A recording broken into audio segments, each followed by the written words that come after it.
Olá, meus amados. Hoje, dia 10 de maio de 2022, terça-feira da quarta semana da Páscoa.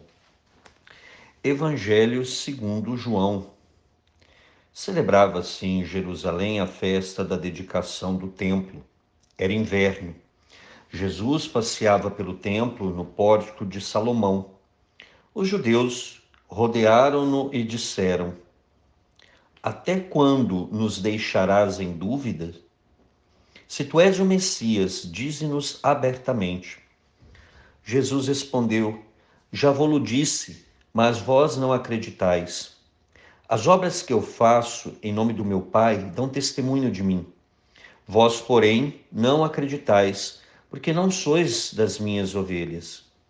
As minhas ovelhas escutam a minha voz. Eu as conheço e elas me seguem. Eu dou-lhes a vida eterna e elas jamais se perderão, e ninguém vai arrancá-las de minha mão.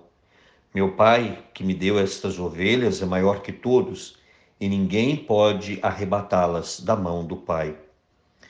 Eu e o Pai somos um.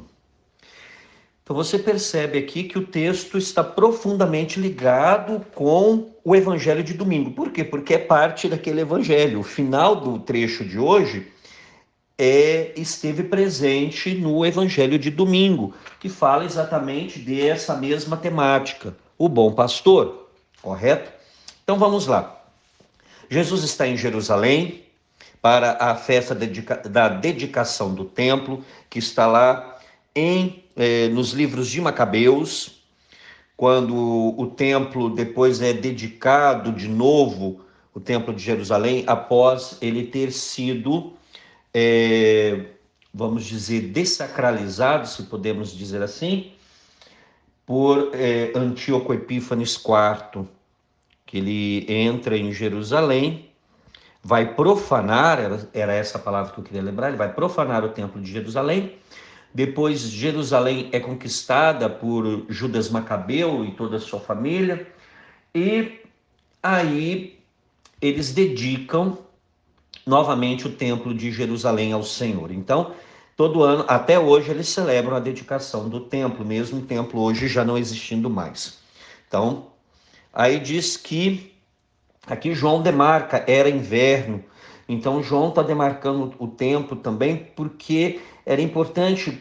No Evangelho de João, Jesus sobe 3 vezes a Jerusalém. Nos outros, somente uma. Os outros narram a última subida. João narra mais 2 subidas. E na terceira, que João narra, é onde ele vai ser crucificado, condenado e crucificado.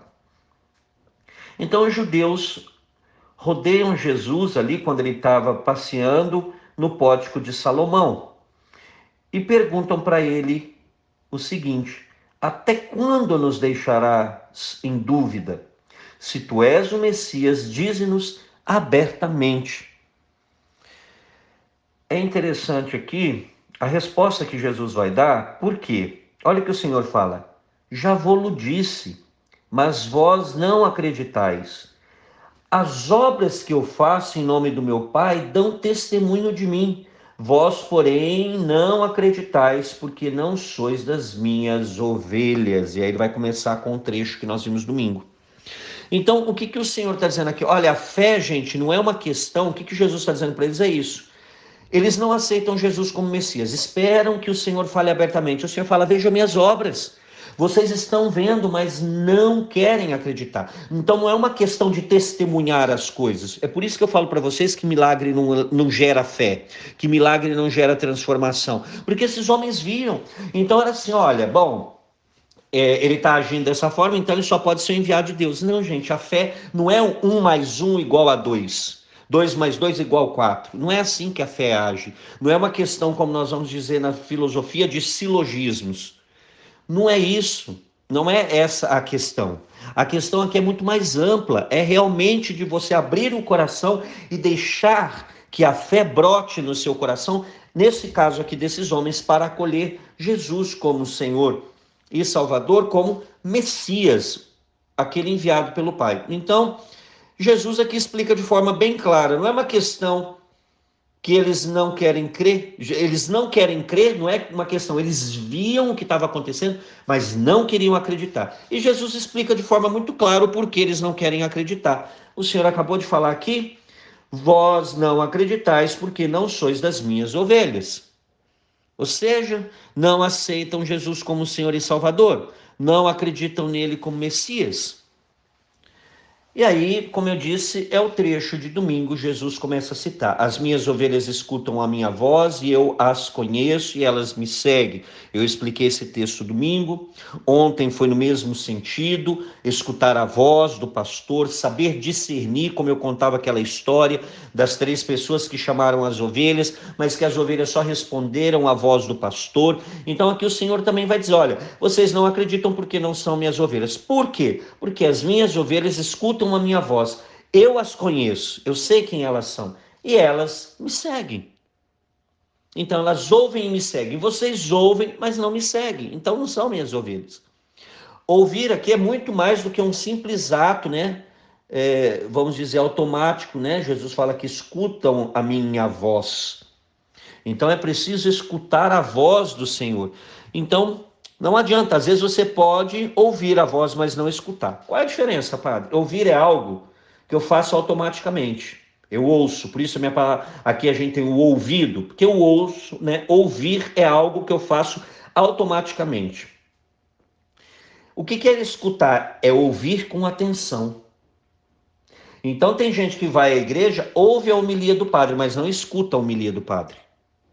Escutar é ouvir com atenção, para que aquilo possa cair no nosso coração e brotar, e dar frutos, principalmente frutos de conversão, de mudança de vida.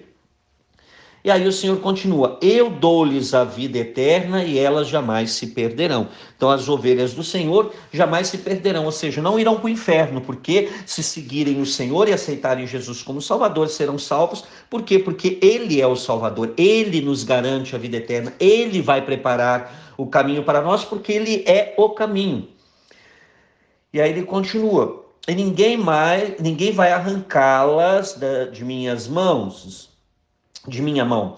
Meu pai que me deu estas ovelhas é maior do que todos, e ninguém vai arrebatá-las, ou seja, arrancá-las da mão do pai. Então, ou seja, nós, se estamos com o Senhor, nada e ninguém, eu falava isso domingo, nada e ninguém pode nos separar do Senhor. Como vai dizer São Paulo: quem nos separará do amor de Deus?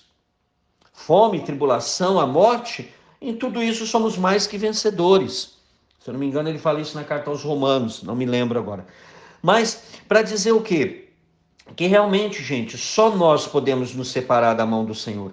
Se nós estamos unidos ao Senhor, se estamos na mão do Senhor, nada e ninguém pode vir o que for, vai nos tirar de Deus. Ou seja, nós vamos ter a salvação e temos também essa graça de que o Senhor cuida de nós. Mesmo parecendo às vezes que o Senhor não está cuidando, talvez aos nossos olhos, mas essa é a promessa do Senhor: ninguém vai arrancá-la da minha mão e ninguém vai arrancá-la da mão do Pai, porque não existe ninguém maior que o Pai. Ou seja, o que ele quer dizer? Existe alguém mais forte que Deus para vencê-lo? Não. Então, se não existe ninguém mais forte do que Deus, ninguém vai poder vencê-lo, ninguém vai poder arrancar da mão dele aquilo que ele tem em suas mãos. Ou seja, a cada um de nós. E aí o Senhor termina: eu e o Pai somos um, para dizer que o quê? Um único Deus. Nós somos um único Deus, uma única divindade. E aí, o que eles temos, uma única divindade. Então, portanto, como eu e o Pai somos um, ninguém vai arrancar da minha mão, nem vai arrancar da mão do Pai, nem arrancar da mão do Pai, nem arrancar das minhas mãos, porque nós somos um único Deus. E aí, o Senhor nos dá esta certeza de que Ele cuida de nós, de que nós realmente, se permanecermos firmes no Senhor, mas isso depende de nós, se nós permanecermos firmes no Senhor, o Senhor jamais vai nos abandonar. Como eu dizia, né, voltamos àquela frase de São Paulo: quem nos separará do amor de Cristo? Então, essa é aquilo, vamos dizer, que deve ficar no nosso coração. Que diante de todas as circunstâncias, quem nos separará do amor de Cristo? A tribulação, a angústia, a perseguição, a fome, a nudez, o perigo, a espada, a morte? Nada, ninguém vai nos separar do amor de Cristo, como vai dizer São Paulo em Romanos 8:35. Então, ninguém vai nos separar do amor de Deus. Quem pode nos separar do amor de Cristo?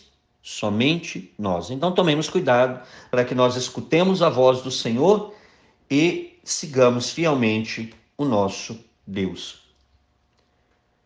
Senhor, diante desta palavra, nós queremos dizer que nós cremos que Tu és o Senhor, Tu és o Salvador, que fora de Ti não há salvação. Obrigado, Senhor, pelo Teu sangue derramado na cruz que nos garantiu a vida eterna. Obrigado, Senhor, porque quitaste aquilo que devíamos. Obrigado, Senhor, porque abriste o céu novamente para nós. Obrigado porque preparaste para nós um lugar, por isso nós queremos ouvir a Tua voz, Senhor. Nós queremos seguir-te em todas as circunstâncias, em todas as situações, que nós possamos, Senhor, permanecermos fiéis até a vida eterna. E, Mãe querida, mais uma vez pedimos a Tua intercessão, pedimos pela paz mundial e o fim desta pandemia. Ave Maria, cheia de graça, o Senhor é convosco, bendita sois vós entre as mulheres e bendito é o fruto do vosso ventre, Jesus. Santa Maria, Mãe de Deus, rogai por nós, pecadores, agora e na hora de nossa morte. Amém. E que desça sobre você, meu irmão e minha irmã, pela intercessão da Virgem Santíssima, a bênção do Deus Todo-Poderoso, Pai, e Filho e Espírito Santo. Amém.